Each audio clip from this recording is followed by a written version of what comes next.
കഴിഞ്ഞ ക്ലാസ്സിൽ നമ്മൾ നിഡേറിയ എന്ന് പറയുന്ന ഫൈലത്തെ കുറിച്ചായിരുന്നു നമ്മൾ സംസാരിച്ചത്. ഇന്ന് നമ്മൾ രണ്ട് ഫൈലങ്ങളാണ് നമ്മൾ ഇന്ന് സംസാരിക്കാൻ പോകുന്നത്. ഒന്നാമത്തെ ഫൈലത്തിന്റെ പേര് ടീനോഫോറ, അടുത്തതിന്റെ പേര് പ്ലാറ്റി ഹെൽമിന്തസ്. ടീനോഫോറ സ്പെല്ലിംഗ് നോക്കണം, സിയിലാണ് ആരംഭിച്ചിരിക്കുന്നത്, സിയോടെ സൈലന്റ് ആണ്, CTENOPHORA, ടീനോഫോറ. അടുത്ത നമ്മൾ വിളിക്കുന്ന ഒരു platy helminthes, PLATYHELMINTHES, platy helminthes. രണ്ടും ചെറിയ രണ്ട് ഫൈലങ്ങളാണ്, അതുകൊണ്ടാണ് രണ്ട് ഫൈലങ്ങൾ ഒരുമിച്ച് നമ്മൾ ഇന്ന് പഠിക്കുന്നത്. അപ്പൊ നമ്മൾ നേരത്തെ ഫൈലങ്ങൾ പഠിച്ചതുപോലെ തന്നെ നമ്മൾ ജനറൽ ക്യാരക്ടറിസ്റ്റിക്സിലേക്കാണ് കിടക്കുന്നത്. ഒരു ഗ്രൂപ്പിൽ കാണപ്പെടുന്ന ജീവജാലങ്ങളുടെ പൊതുവായ സവിശേഷതകളെ കുറിച്ചാണ് നമ്മൾ സംസാരിക്കാൻ പോകുന്നത്. So we will firstly discuss about the phylum Ctenophora. നമുക്ക് ടീനോഫോറയെ കുറിച്ച് സംസാരിക്കാം. The organisms that include in phylum Ctenophora are commonly called sea walnuts or comb jellies.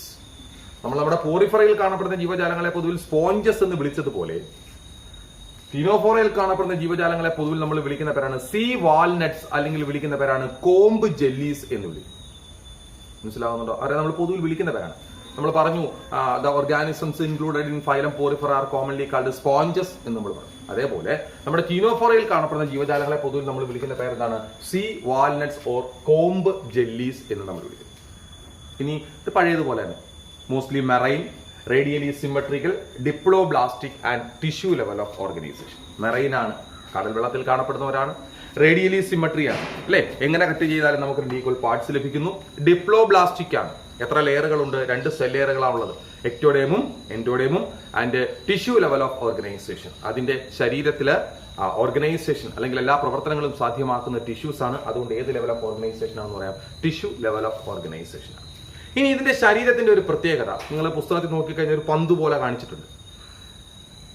The body poses externally 8 rows of comb jellies or comb plates, ciliated comb jellies or comb plates. 8 വരികളായിട്ട് പുസ്തകത്തിനകത്ത് പാഠത്തിൽ വ്യക്തമായിട്ട് കാണിച്ചിട്ടുണ്ട്. Ciliated, cilia അടങ്ങിയിട്ടുള്ള ചില plate കാണപ്പെടുന്നു. That helps in locomotion. അത് എന്തിനു സഹായിക്കുന്നു എന്നാണ് പറഞ്ഞിരിക്കുന്നത്? അതിന് ലോക്കമോഷൻ നടത്താൻ, സഞ്ചരിക്കുവാൻ സഹായിക്കുന്ന ഭാഗമാണ് ആ കോംബ് ജെല്ലീസ്, അല്ലെങ്കിൽ എന്തെന്ന് പറയുന്നിരിക്കുന്നത്? കോംബ് പ്ലേറ്റ് എന്ന ഭാഗം. 8 rows of external comb jellies or comb plates are present in the Ctenophores. ടീനോഫോറയുടെ ശരീരത്തിൽ 8 റോകളായിട്ട് കോംബ് പ്ലേറ്റ് അല്ലെങ്കിൽ കോംബ് ജെല്ലി, സീലിയേറ്റഡ് ആണ്, സീലിയ പ്രസന്റ് ആണ്. സീലിയ പ്രസന്റ് ആയിരിക്കുന്ന എന്തിനാണ് നമുക്കറിയാം? For locomotion. മനസ്സിലാവുന്നോ?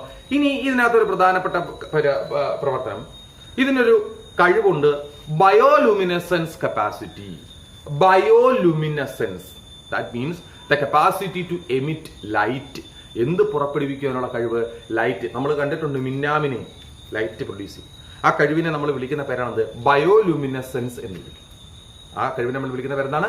ബയോലുമിനസെൻസ്. ആ കപ്പാസിറ്റി ആർക്കുണ്ടെന്നാണ് പറഞ്ഞിരിക്കുന്നത്? ടീനോഫോറയ്ക്ക് ഉണ്ട് എന്നാണ് നമ്മൾ പറഞ്ഞത്. ഇത്രയും കാര്യങ്ങൾ നമുക്ക് ഒന്നുകൂടെ പറയാം. എന്താണ് നമ്മൾ ടീനോഫോറയെ കുറിച്ച് ആദ്യം സംസാരിച്ചത്? ടീനോഫോറയിൽ കാണപ്പെടുന്ന ജീവജാലങ്ങളെ പൊതുവിൽ നമ്മൾ വിളിച്ച പേരെന്തായിരുന്നു? Sea walnut or comb jellies എന്ന് വിളിച്ചു. പിന്നെ അതിന്റെ പ്രത്യേകത പറഞ്ഞു, മെറൈൻ ആണ്, അല്ലെ? റേഡിയലി സിമെട്രിക്കൽ ആണ്, ഡിപ്ലോബ്ലാസ്റ്റിക് ആണ്, ടിഷ്യൂ ലെവൽ ഓഫ് ഓർഗനൈസേഷൻ. അതിന്റെ ശരീരത്തിന്റെ പുറത്ത് എന്തുണ്ട്? 8 rows of comb jelly, ciliated comb jellies or comb plates. 8 നിരകളായിട്ട് സീലിയോട് കൂടിയ കോംബ് ജെല്ലികളോ കോംബ് പ്ലേറ്റുകളോ കാണപ്പെടുന്നു. That helps in locomotion. അത് എന്തിനെ സഹായിക്കുന്നു എന്നാണ് പറഞ്ഞിരിക്കുന്നത്? ലോക്കമോഷൻ, സഞ്ചരിക്കുവാൻ സഹായിക്കും. പിന്നെ ഇതിനൊരു കപ്പാസിറ്റി ഉണ്ടെന്ന് പറഞ്ഞു. എന്ത് കപ്പാസിറ്റി? ബയോലുമിനസെൻസ്. എന്താണ് ബയോലുമിനസെൻസ് എന്ന് പറഞ്ഞു കഴിഞ്ഞാൽ? The capacity to that emit light. എന്തിനെ പുറപ്പെടുവിക്കാനുള്ള കഴിവ്? ലൈറ്റിനെ പുറപ്പെടുവിക്കാനുള്ള കഴിവ് ഏത് വിഭാഗത്തിൽപ്പെട്ട ജീവജാലങ്ങൾക്കുണ്ട്? ടീനോഫോറ എന്ന് പറയുന്ന ഫൈലത്തിൽ കാണപ്പെടുന്ന ജീവജാലങ്ങൾക്ക് കാണും. Digestion is both extra cellular and intra cellular. Digestion സെല്ലിനകത്തും വെച്ച് നടക്കുന്നുണ്ട്, സെല്ലിന് പുറത്ത് വെച്ച് നടക്കുന്നത്. അതുകൊണ്ടാണ് digestion both extra cellular and intra cellular എന്ന് പറഞ്ഞിരിക്കുന്നത്. മനസ്സിലാവുന്നുണ്ടോ? നേരത്തെ പറഞ്ഞതിന്റെ sexes are not separate. Sexes എന്തല്ല separate? That means these are hermaphrodite. ഇവരെന്താണെന്നാ പറഞ്ഞിരിക്കുന്നത്? ഹെർമാഫ്രോഡൈറ്റ് ആണ്. എന്തായിരുന്നു ഹെർമാഫ്രോഡൈറ്റ് എന്ന് പറഞ്ഞു കഴിഞ്ഞാൽ?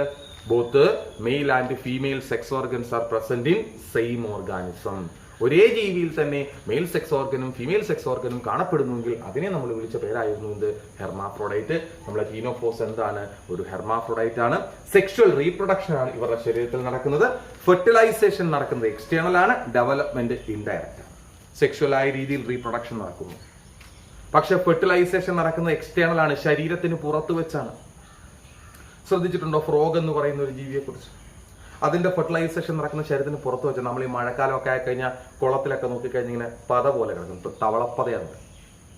അതിനകത്ത് വെച്ചാൽ ഫെർട്ടിലൈസേഷൻ അതിന്റെ ശരീരത്തിന്. പക്ഷേ ഹ്യൂമൻ ബീയിങ്സിന്റെ ശരീരത്തിൽ ഫെർട്ടിലൈസേഷൻ നടക്കുന്ന ശരീരത്തിന് അകത്ത് വെച്ചാൽ. പക്ഷേ ടീനോഫോസിന്റെ ശരീരത്തിൽ ഫെർട്ടിലൈസേഷൻ നടക്കുന്നത് എന്താണ്? പുറത്തു വെച്ചാണ്. Development is indirect. ഡെവലപ്മെന്റ് എന്താണെന്നാ പറഞ്ഞിരിക്കുന്നത്? ഇൻഡയറക്റ്റ് ആണ്. That means A larval stage present in his life.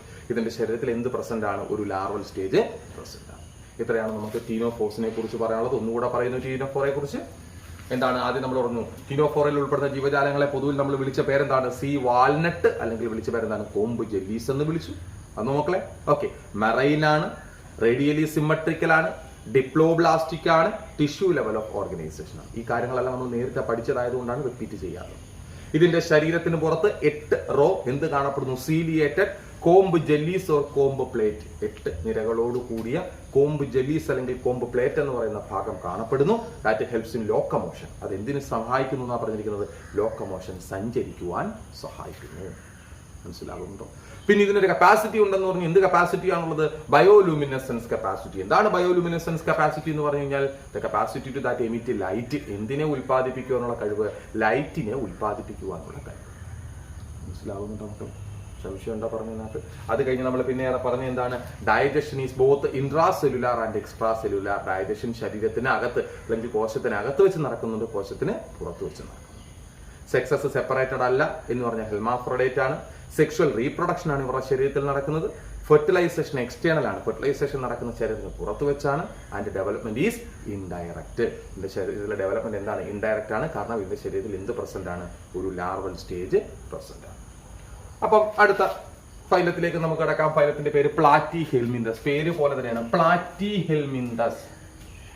The body is a flat leaf like structure. നമ്മുടെ ഇലയുടെ കൂട്ട് വളരെയധികം പരന്ന ശരീരപ്രകൃതമുള്ള ജീവജാലങ്ങളാണ് ഇതിനകത്ത് ഉൾപ്പെടുന്നത് പ്ലാറ്റി ഹെൽമിന്തസിന്. So these organisms are commonly called flat worms. അതുകൊണ്ട് ഇവരെ നമ്മൾ എന്ത് പേര് വിളിക്കുന്നു? Flat worms. അപ്പൊ ഫ്ലാറ്റ് വേംസ് ഉൾപ്പെടുന്നതായതുകൊണ്ടാണ് ആ ഫൈലത്തെ നമ്മൾ എന്ത് വിളിക്കുന്നത്? Platyhelminthes. Most of the flatworms or most of the platyhelminthes are endoparasite. Parasite എന്തുവെന്ന് നമുക്കറിയാം. ഒരു ജീവിയുടെ ശരീരത്തിൽ നിന്നുകൊണ്ട് അതിനകത്തുനിന്ന് ആഹാരം വലിച്ചെടുക്കുന്ന ജീവജാലങ്ങളെ നമ്മൾ വിളിക്കുന്ന പേരാണ് പാരസൈറ്റ്. Endo parasite. പാരസൈറ്റിനെ നമുക്ക് രണ്ടായി തരംതിരിക്കാം, എൻഡോ പാരസൈറ്റ് എന്നും എക്സോ പാരസൈറ്റ് എന്നും. എൻഡോ പാരസൈറ്റ് എന്ന് പറഞ്ഞാൽ ശരീരത്തിനകത്താണ് എങ്കിൽ അതിനെ നമ്മൾ വിളിക്കുന്ന പേരാണ് എൻഡോ പാരസൈറ്റ് എന്നും, ശരീരത്തിന് പുറത്താണെങ്കിൽ നമ്മൾ അതിനെ വിളിക്കുന്ന പേരാണ് എക്സോ പാരസൈറ്റ് എന്നും.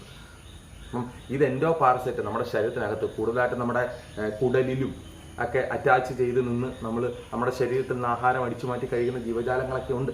മനസ്സിലാകുന്നുണ്ടോ? നമ്മൾ അങ്ങോട്ട് പോകുമ്പോൾ നമുക്ക് അതിനെക്കുറിച്ച് വിശദമായിട്ട് ഇതിനെല്ലാം എക്സാമ്പിൾസ് ഉണ്ട്. അതൊക്കെ നമുക്ക് ലൈവ് ക്ലാസ്സിൽ വരുമ്പോൾ നമുക്ക് സംസാരിക്കാം. ഞാൻ എൻ്റെ ജനറൽ ക്യാരക്ടറിസ്റ്റിക്സ് മാത്രമേ പറഞ്ഞു വിടുന്നു. മനസ്സിലാവും? പാഠത്തിനകത്ത് പുസ്തകത്തിനകത്ത് ഇങ്ങനെ വരച്ചു വെച്ചിട്ടുണ്ട് ഫ്ലാറ്റ് വേമിന്. മനസ്സിലാകുന്നതോ?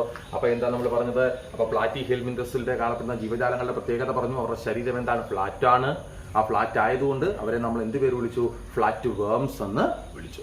ഇനി നോക്കിക്കോണേ, most of the platyhelminthes are endo parasite. മിക്കവാറും എല്ലാ പ്ലാറ്റി ഹെൽമിന്തസും ജീവജാലങ്ങളുടെ ശരീരത്തിനുള്ളിൽ വസിക്കുന്ന പാരസൈറ്റുകളാണ്. They are bilaterally symmetrical, triploblastic, acoelomate organism with organ level of organization. ഒരു കാര്യം നമുക്ക് മനസ്സിലാക്കാം. ഇവിടെ radially symmetrical, diploblastic, tissue level of organisation ആണ്. ഇവിടെ ട്രിപ്ലോബ്ലാസ്റ്റിക്, ഓർഗൻ ലെവൽ ഓഫ്. ഓരോ ഘട്ടം കഴിയും തോറും ജീവജാലങ്ങളുടെ ലെവൽ എന്ത് ചെയ്തുകൊണ്ടിരിക്കുക? ഉയർന്നുകൊണ്ടിരിക്കുക. അപ്പൊ ഇവിടെ എന്താണ്? ബൈലാറ്ററലി സിമെട്രിക്കൽ ആണ്, ട്രിപ്ലോബ്ലാസ്റ്റിക് ആണ്, എസീലോമേറ്റ് ആണ്, സീലോം ഇല്ല, and organ level of organisation. ശരീരത്തിലെ ഓർഗനൈസേഷൻ ആരാണ് നടത്തുന്നത്? ഓർഗൻസ് ആണ്. അതുകൊണ്ട് അതിനെ നമ്മൾ എന്ത് ലെവൽ ഓഫ് ഓർഗനൈസേഷനകത്ത് ഉൾപ്പെടുത്തുന്നു? ഓർഗൻ ലെവൽ ഓഫ് ഓർഗനൈസേഷനിൽ ഉൾപ്പെടുത്തുന്നു. മനസ്സിലാവുന്നുണ്ടോ പറഞ്ഞിരിക്കുന്നത്? They have hook and suckers. ഈ എൻഡോ പാരസൈറ്റ് ഉള്ള ജീവജാലങ്ങൾക്ക് എന്ത് പ്രശ്നം എന്നാണ് പറഞ്ഞിരിക്കുന്നത്? Hook and suckers. Hook and suckers. ഇതിന്റെ തലഭാഗത്ത് ഹുക്ക് പോലെയും സക്കർ പോലെയും ഭാഗങ്ങളുണ്ട്. That helps to attach to the body part. ശരീരത്തിനകത്ത് ഏതെങ്കിലും ഭാഗത്ത് എന്ത് ചെയ്യാൻ ഇങ്ങനെ സക്ക് ചെയ്ത് നിൽക്കുവാനും ഹാങ് ചെയ്ത് നിൽക്കുവാനും ഒക്കെ സഹായിക്കുന്ന ഭാഗങ്ങളാണ് എന്തൊക്കെയെന്ന് പറയുന്നത്? ഹുക്കും സക്കേഴ്സും. There is a specialized cells called flame cells are present in the platyhelminthes body. പ്ലാറ്റിഹെൽമിന്തസിന്റെ ശരീരത്തിൽ കാണപ്പെടുന്ന ഒരു പ്രത്യേക തരത്തിലുള്ള സെല്ലുകളെ നമ്മൾ വിളിക്കുന്നവരാണ് ഫ്ലെയിം സെൽസ് എന്ന്. That helps in osmoregulation and excretion. Osmoregulation. The osmoregulation. Temperature ഒക്കെ മെയിൻറ്റെയിൻ ചെയ്യുന്ന പരിപാടിയാണ്. ആൻഡ് എക്സ്ക്രീഷൻ, വിസർജനം, ഇതിന് സഹായിക്കുന്ന പ്രത്യേകതരം സെല്ലിനെ നമ്മൾ വിളിക്കുന്ന പേരാണ് എന്ത്? ഫ്ലെയിം സെൽ എന്ന് വിളിക്കുന്നത്. എന്തുവരെ വിളിക്കുന്നത്? Flame cell. ഇത്രയും കാര്യങ്ങൾ നമ്മൾ പറയുന്നു. പ്ലാറ്റിഹെൽമിന്തസിന്റെ ശരീരത്തിന്റെ പ്രത്യേകത ലീഫ് പോലെ ഫ്ലാറ്റ് ആണ്. അതുകൊണ്ട് തന്നെ നമ്മൾ കോമൺ ആയിട്ട് വിളിച്ച പേരെന്താണ്? ഫ്ലാറ്റ് വേംസ് എന്ന് വിളിച്ചു. Most of the Platyhelminthes are endo parasite. മിക്കവാറും എല്ലാ പ്ലാറ്റിഹെൽമിന്തസും എന്താണ്? എൻഡോ പാരസൈറ്റ് ആണ്. ശരിയല്ലയോ പറഞ്ഞിരിക്കുന്നത്? ഓക്കെ. പിന്നെന്താണ്? ബൈലാറ്ററലി സിമ്മട്രിക്കൽ ആണ്. രണ്ടായിട്ട് നടുക്ക് ഒറ്റ പ്ലെയിനിൽ കൂടി കട്ട് ചെയ്താൽ 2 ഈക്വൽ പാർട്സ് ലഭിക്കുന്നുള്ളൂ. ട്രിപ്ലോബ്ലാസ്റ്റിക് ആണ്. 3 ലെയർ ഉണ്ട്. Ectoderm, endoderm, mesoderm. പിന്നെന്താണ്? എസീലോമേറ്റ്. സീലോം കാണപ്പെടുന്നില്ല. And organ level of organisation. ശരീരത്തിന്റെ ഓർഗനൈസേഷൻ ഏത് ലെവലാണെന്നാണ് പറഞ്ഞിരിക്കുന്നത്? ഓർഗൻ ലെവലാണ്. ഓക്കെ മക്കളെ. അടുത്ത നോക്കി എന്താ പറഞ്ഞിരിക്കുന്നത്? Hook and suckers are present. ഇവരുടെ ശരീരത്തിൽ എന്ത് പ്രസന്റ് ആണെന്നാ പറഞ്ഞിരിക്കുന്നത്? ഹുക്കും സക്കറുകളും പ്രസന്റ് ആണെന്നാണ് പറഞ്ഞത്. That helps to attach the body parts. ശരീരത്തിനകത്ത് ഭാഗങ്ങളിൽ അറ്റാച്ച് ചെയ്ത് നിൽക്കാൻ, ഹാങ് ചെയ്ത് നിൽക്കാനൊക്കെ സഹായിക്കുന്നു. മനസ്സിലാകുന്നതോ? there is a specialized cells called flame cells. ഇതിന്റെ ശരീരത്തിൽ കാണപ്പെടുന്ന ഒരു പ്രത്യേക തരം സെല്ലുണ്ട്. വിളിച്ച പേരെന്താ മക്കളെ? Flame cell. എന്തിനു സഹായിക്കുന്നു? That helps in osmoregulation and excretion. Osmo regulation എന്ന് പറയുന്ന പ്രക്രിയയ്ക്കും എക്സ്ക്രീഷനും സഹായിക്കുന്ന പ്രത്യേക തരം സെല്ലുകളെ നമ്മൾ വിളിക്കുന്ന പേരാണ് ഫ്ലെയിം സെല്ല്. കാണപ്പെടുന്ന ആരുടെ ശരീരത്തിലാണ്? പ്ലാറ്റിഹെൽമിന്തസിന്റെ ശരീരത്തിലാണ്. They are also hermaphrodite. ഇതും എന്താണ്? ഹെർമാഫ്രോഡൈറ്റ് ആണ്. But fertilisation is internal.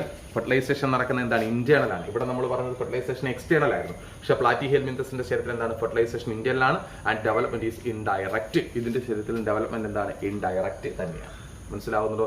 അത് മാത്രമല്ല, ഇതിന് മറ്റൊരു capacity, high regeneration capacity is present.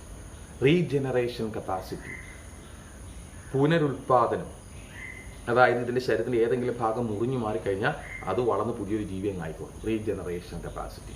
ഒരിച്ചിരി ഭാഗം മതി അത് പൂർണ്ണ വളർച്ച ഉണ്ടാക്കിയെടുക്കാൻ. ഇത്രയാണ് നമുക്ക് പ്ലാറ്റിഹെൽമിന്തസ്. ഒന്നുകൂടെ പറയുന്നു പ്ലാറ്റിഹെൽമിന്തസിനെ കുറിച്ച്. പ്ലാറ്റിഹെൽമിന്തസിനെ കുറിച്ച് പറഞ്ഞു. ആദ്യം എന്താണ്? ഇതിൽ കാണപ്പെടുന്ന ജീവജാലങ്ങളുടെ ശരീരം ഫ്ലാറ്റ് ആണ്. അതുകൊണ്ട് തന്നെ നമ്മൾ വിളിച്ച പേര് ഫ്ലാറ്റ് വേംസ് എന്ന് വിളിച്ചു. Most of them are endo parasite. മിക്കവാറും എല്ലാം എന്താണ്? എൻഡോ പാരസൈറ്റ് ആണ്. ശരിയല്ലേ മക്കളെ പറഞ്ഞിരിക്കുന്നത്? ബൈലാറ്ററലി സിമ്മട്രിക്കൽ ആണ്. ട്രിപ്ലോബ്ലാസ്റ്റിക് ആണ്. എസീലോമേറ്റ് ആണ്. ഓർഗൻ ലെവൽ ഓഫ് ഓർഗനൈസേഷൻ ആണ്. അല്ലെ? Hook and suckers are present. ഇവരുടെ ശരീരത്തിൽ എന്ത് പ്രസന്റ് ആണ്? ഹുക്കും സക്കറുകളും പ്രസന്റ് ആണ്. Specialised cells called flame cell. പ്രത്യേകതരമുള്ള സെല്ലുണ്ട്. വിളിച്ച പേര് flame cells. That helps in osmoregulation and excretion. ഇവർ എന്തിനു സഹായിക്കുന്നു? ഓസ്മോ റെഗുലേഷനും എക്സ്ക്രീഷനും സഹായിക്കുന്നു. ശരിയല്ലയോ പറഞ്ഞിരിക്കുന്നത്? പിന്നെ എന്താ പറഞ്ഞിരിക്കുന്നത്? നമ്മൾ പറഞ്ഞത് ഹെർമാഫ്രോഡൈറ്റ് ആണ്. ഫെർട്ടിലൈസേഷൻ ഇന്റേണൽ ആണ്. ഡെവലപ്മെന്റ് ഇൻഡയറക്റ്റ് ആണ്. They have a high regeneration capacity. ഇവർക്ക് എന്തുണ്ടെന്നാ പറഞ്ഞിരിക്കുന്നത്? ഉയർന്ന റീജനറേഷൻ കപ്പാസിറ്റി കാണപ്പെടുന്നു. ടീനോഫോറയെ കുറിച്ച് ഒന്നുകൂടെ പറയുന്നു. ടീനോഫോറയിൽ കാണപ്പെടുന്ന ജീവജാലങ്ങളെ പൊതുവിൽ നമ്മൾ വിളിച്ചവര് സീ വാൽനട്ട് അല്ലെങ്കിൽ കോമ്പ് ജെല്ലീസ് എന്നായിരുന്നു. പിന്നെ മെറൈൻ ആണ്. റേഡിയലി സിമ്മട്രിക്കൽ ആണ്. ഡിപ്ലോബ്ലാസ്റ്റിക് ആണ്. Tissue level of organisation. 8 external rows of comb plates or comb jellies with ciliated. Cilia അടങ്ങിയിട്ടുള്ള കോമ്പ് പ്ലേറ്റോ കോമ്പ് ജെല്ലീസോ കാണപ്പെടുന്നു. That helps in locomotion. എന്തിനു സഹായിക്കുന്നു എന്നാ പറഞ്ഞിരിക്കുന്നത്? ലോക്കമോഷന് സഹായിക്കുന്നു. Digestion is both intra cellular and extra cellular. Digestion നടക്കുന്നത് ബോത്ത് ഇൻട്രാ സെല്ലുലാർ ആയിട്ടും എക്സ്ട്രാ സെല്ലുലാർ ആയിട്ടും നടക്കും. ഇതിനൊരു കപ്പാസിറ്റി ഉണ്ടെന്ന് പറഞ്ഞു. കപ്പാസിറ്റിയെ വിളിച്ച ഒരു ബയോലുമിനസെൻസ് എന്നാണ്. ബയോലുമിനസെൻസ് എന്ന് പറഞ്ഞാൽ ലൈറ്റ് എമിറ്റ് ചെയ്യാനുള്ള കഴിവിനെയാണ് നമ്മൾ ഇത് പേര് വിളിച്ചത് ബയോലുമിനസെൻസ് എന്ന് വിളിച്ചത്. ഹെർമാഫ്രോഡൈറ്റ് ആണ്. സെക്ഷുവൽ റീപ്രൊഡക്ഷൻ ആണ്. ഫെർട്ടിലൈസേഷൻ എക്സ്റ്റേണൽ ആണ്. ഡെവലപ്മെന്റ് ഇൻഡയറക്റ്റ് ആണ്. ഇത്രയാണ് 2 ഫൈലങ്ങളെ കുറിച്ച് നമുക്ക് സംസാരിക്കുവാനായിട്ടുള്ളത്. ഇപ്പോൾ ഏകദേശം നമ്മൾ 4 ഫൈലങ്ങൾ കഴിഞ്ഞു. 11ഓളം ഫൈലങ്ങളാണ് നമുക്ക് പഠിക്കുവാനുള്ളത്. 11ഓളം ഫൈലങ്ങൾ മാത്രമല്ല, 11ാമത്തെ ഫൈലത്തിൽ കാണപ്പെടുന്ന ചില ക്ലാസ്സുകൾ കൂടി നമുക്ക് പഠിക്കേണ്ടതുണ്ട്. അതൊക്കെ നമുക്ക് വരുന്ന ക്ലാസ്സുകളിൽ വിശദമായി സംസാരിക്കാം. ഇന്ന് തന്നെ ഇത്രയും കാര്യങ്ങൾ അങ്ങ് പഠിക്കുവാൻ ശ്രമിക്കുക. ഒരു ബ്രീഫ് നോട്ട് ഉണ്ടാക്കുക. നോട്ട് ഞാൻ ഫോളോ അപ്പ് ചെയ്തോളാം. ബാക്കി നമുക്ക് അടുത്ത